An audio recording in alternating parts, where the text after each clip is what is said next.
क्या कुछ विकास कार्य डावरी वार्ड में अभी चल रहे हैं? ऐसा डावरी वार्ड में आप लोग जानते हैं कि एमसीडी के द्वारा फंड ना मिलने के कारण हम लोगों को काम करने में दिक्कत आ रही थी। तो हमारे जो पूर्व एमएलए विनय मिश्रा जी थे, उनसे हमने 6.5 करोड़ का फंड लिया था। उसके तहत अभी एमसीडी द्वारा पूरे दुर्गा पार्क में रोड्स बनाई जा रही हैं। टाइम टू टाइम ड्राइव चलती हैं इंक्रोचमेंट हटाने के लिए, काउंटर उठाने के लिए, रेहड़ियाँ उठाने के लिए, लेकिन एक सवाल समझ नहीं आता है कि लोगों को पता कैसे चल जाता है कि कमेटी आने वाली है।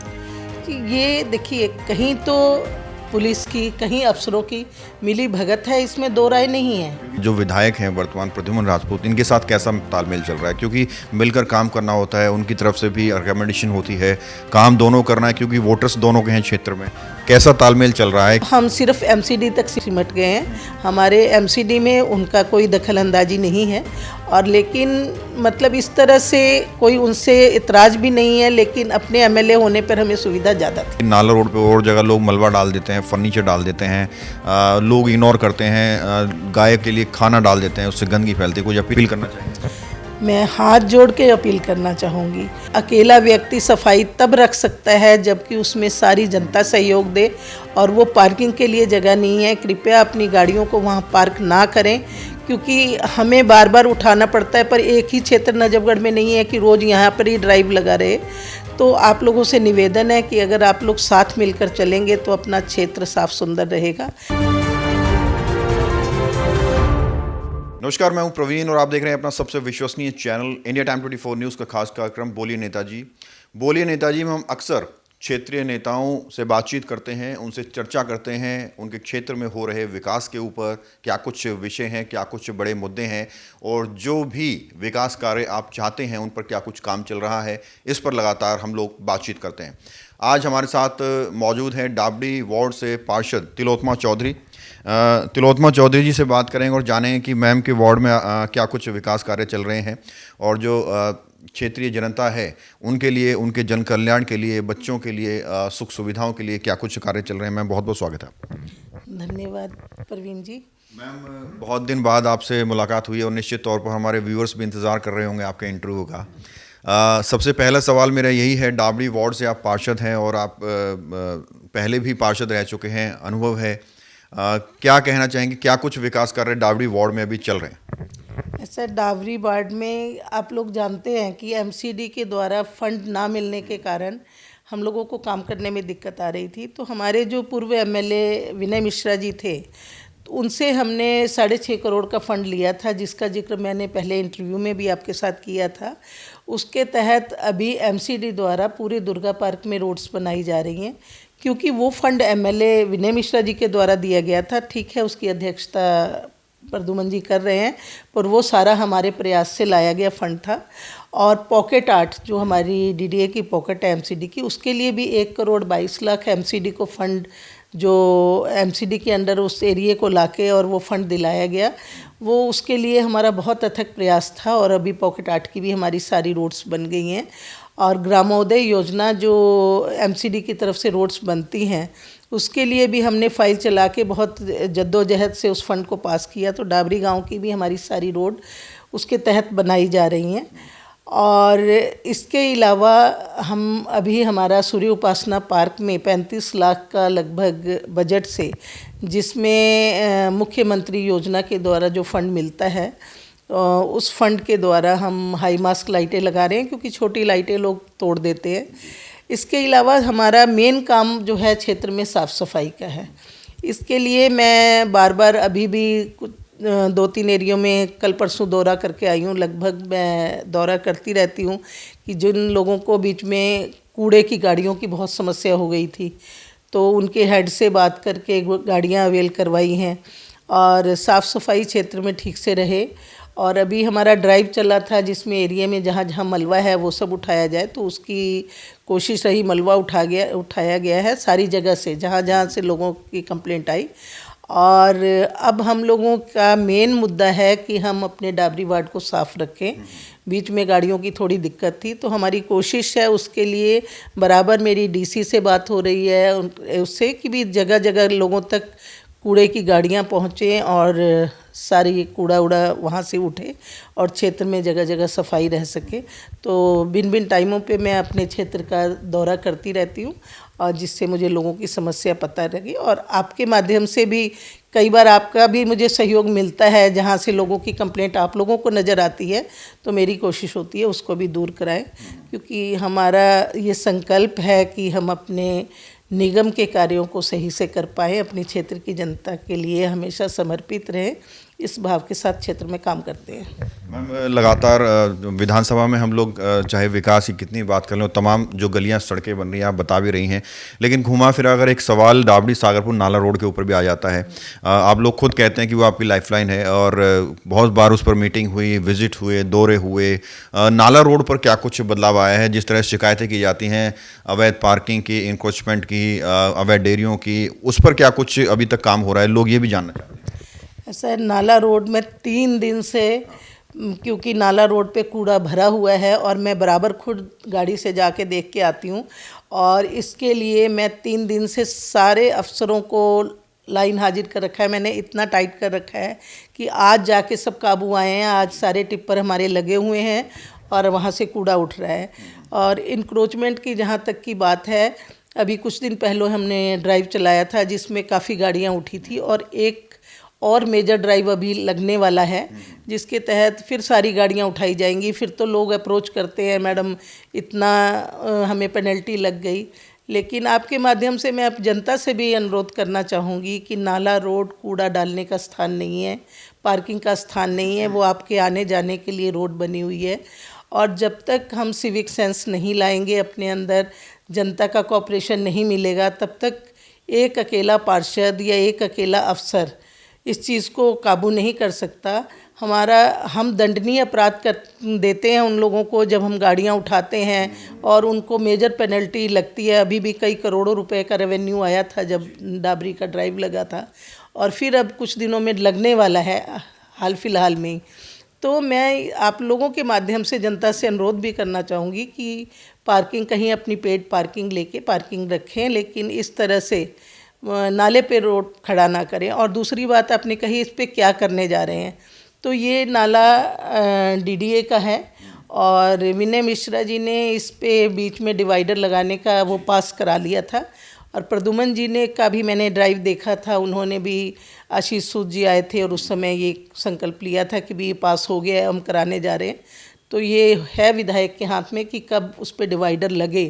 तो जिस दिन उस पर डिवाइडर हो जाएगा तो मुझे लगता है पार्किंग भी बंद हो जाएगी और ये जो बाज़ार लगने का वो है वो भी बंद हो जाएगा और ये रोड लोगों को साफ़ सुथरी और अच्छी मिलेगी। मैम, ड्राइव की हम लगातार बात करते हैं, टाइम टू टाइम ड्राइव चलती हैं इंक्रोचमेंट हटाने के लिए, काउंटर उठाने के लिए, रेहड़ियाँ उठाने के लिए, लेकिन एक सवाल समझ नहीं आता है कि लोगों को पता कैसे चल जाता है कि कमेटी आने वाली है?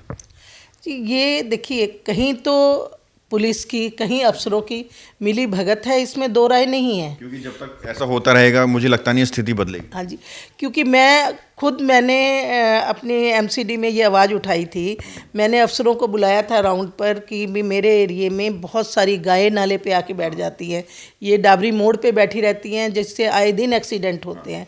तो जब डीसी को बुलाया गया, जब सारे अफसर आए, उस समय एक भी गाय नहीं थी। पता नहीं उनको कैसे पता लगा, ये सवाल मैंने हाउस में भी उठाया था कि कैसे पता लगा उन लोगों को कि भी अफसर आ रहे हैं। और जैसे ही अफसर वापस गए, थोड़ी देर में वहाँ पर वही मेला लग गया। तो यह कहीं सिस्टम भी इसमें इन्वॉल्व है, इसमें कहने में कोई दो मत नहीं है। और जब तक इसका सुधार नहीं होगा, निश्चित रूप में हम सबको सुधरना होगा, सिस्टम को भी सुधरना होगा और जनता को भी सुधरना होगा कि भी इस तरह से गायों को खुला ना छोड़ें और ये लोग सरकारी कार्रवाई बढ़िया से करें। तो निश्चित रूप में इसमें मिली भगत तो कहीं ना कहीं है। मैम, अभी सुर्खियों में चल रहा है, पालम में एक घटना हुई जिसमें एक आग लगी और 9 लोगों की दर्दनाक उसमें मौत हुई है। कल शोक सभा हो रही थी, सभी पार्टियों के नेता आ रहे थे, अपना जो है संवेदनाएं प्रकट कर रहे थे, लेकिन इसी बीच कल आम आदमी पार्टी और बीजेपी के बीच झड़प हुई। जो शोक सभा में शांति से बैठना चाहिए वहाँ उसको जंग का अखाड़ा उन्होंने बना दिया, कुर्सियाँ फेंकी जा रही हैं, धक्का मुक्की हो रही है। ये जो पूरा घटनाक्रम है, इसको आप कैसे देखते हैं? क्योंकि आप समाज में रहते हैं, नैतिकता के आधार पर कितना सही है? ये शर्मसार कर देने वाला अध्याय है, क्योंकि देखिए कभी जो हमारे पार्टी के कार्यकर्ता थे जिनकी डेथ हुई थी और उसके परिवार की संवेदना जताने के लिए हमारे अध्यक्ष सौरभ भारद्वाज जी और हमारे पूरी पार्टी के राष्ट्रीय अध्यक्ष अरविंद केजरीवाल जी वहाँ पर उपस्थित थे। बहुत से काउंसलर, विधायक, सभी लोग उपस्थित थे और ये हमारा नैतिक दायित्व भी बनता था।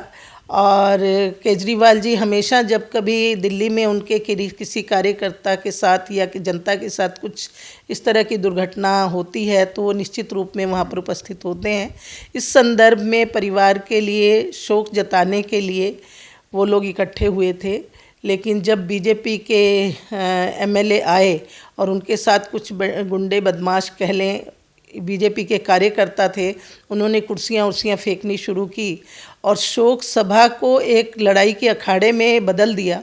तो मेरे ख्याल से ये बहुत ज़्यादा निंदनीय चीज़ है, जितनी निंदा की जाए वो कम है। हर नेता का दायित्व होता है कि क्षेत्र में अगर कोई इस तरह की अप्रिय घटना घट गई है तो उस परिवार के लोगों के साथ खड़ा रहे, उसको संवेदनाएं दिखाए, उसको मदद की कोशिश करे। तो इसके तहत पार्टी के लोग गए थे और उनके साथ इस तरह का व्यवहार हुआ। मैं आपके मीडिया के माध्यम से निंदा करती हूँ कि इस समय कम से कम रेखा गुप्ता जी को आना चाहिए था। अगर वो नहीं आए, उनकी पार्टी का कोई सीनियर लीडर वहाँ पर, कोई मंत्री नहीं पहुँचा। अगर हमारे केजरीवाल जी और हमारे अध्यक्ष दिल्ली के पहुँचे थे तो कम से कम उनको शोक तो व्यक्त करने देते। उन परिवार के लोगों को लगता तो सही कि हमारे साथ कोई नेतृत्व खड़ा है। वहाँ आकर इस तरह से गुंडागर्दी करना ये सही बात नहीं थी। मैम, एक आखिरी सवाल, जो विधायक हैं वर्तमान प्रद्युम्न राजपूत, इनके साथ कैसा तालमेल चल रहा है? क्योंकि मिलकर काम करना होता है, उनकी तरफ से भी रिकमेंडेशन होती है, काम दोनों करना है क्योंकि वोटर्स दोनों के हैं क्षेत्र में।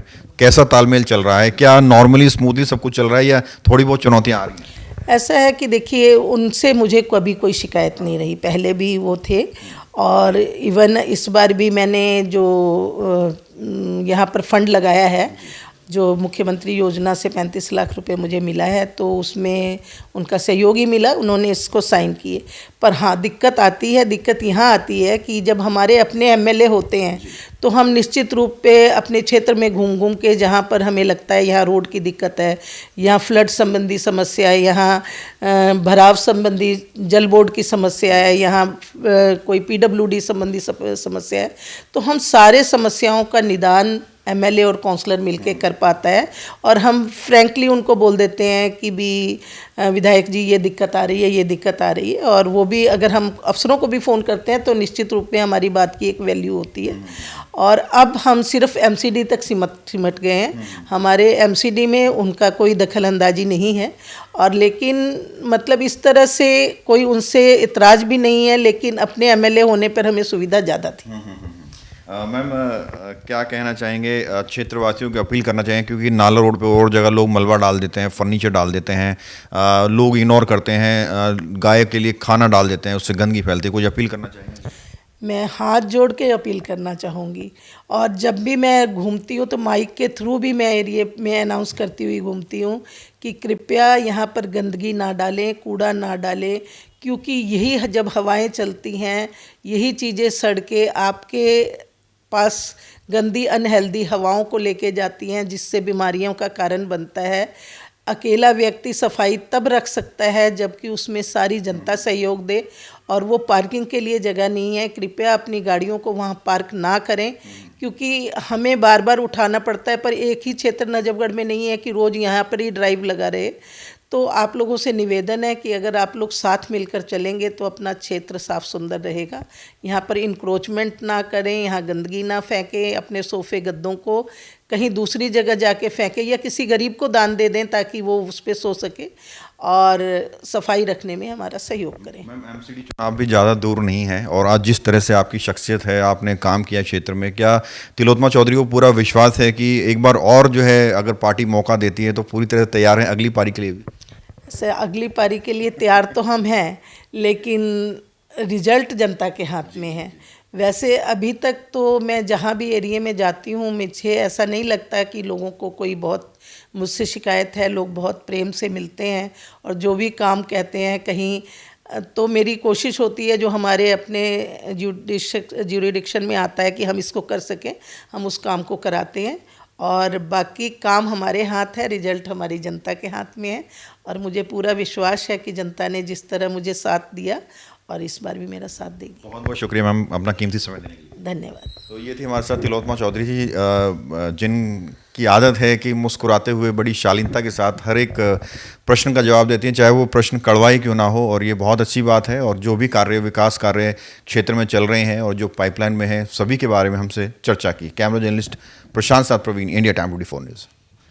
करें और प्रेस करें बेल आइकन। भगत चंद्रा हॉस्पिटल विश्व की सभी आधुनिक और बुनियादी सुविधाओं से परिपूर्ण एक world class multi speciality hospital, Mahavir enclave Palam डावडी रोड पर स्थित साउथ वेस्ट दिल्ली का एकमात्र मल्टी स्पेशलिटी हॉस्पिटल, जहां 24 घंटे आपकी सेवा में उपलब्ध हैं वेल क्वालिफाइड डॉक्टर्स और हेल्पिंग स्टाफ। डॉक्टर CM भगत द्वारा स्थापित भगत चंद्रा हॉस्पिटल आपकी सेहत का ख्याल रखना ही इसकी प्राथमिकता है, वो भी अफोर्डेबल रेट्स में।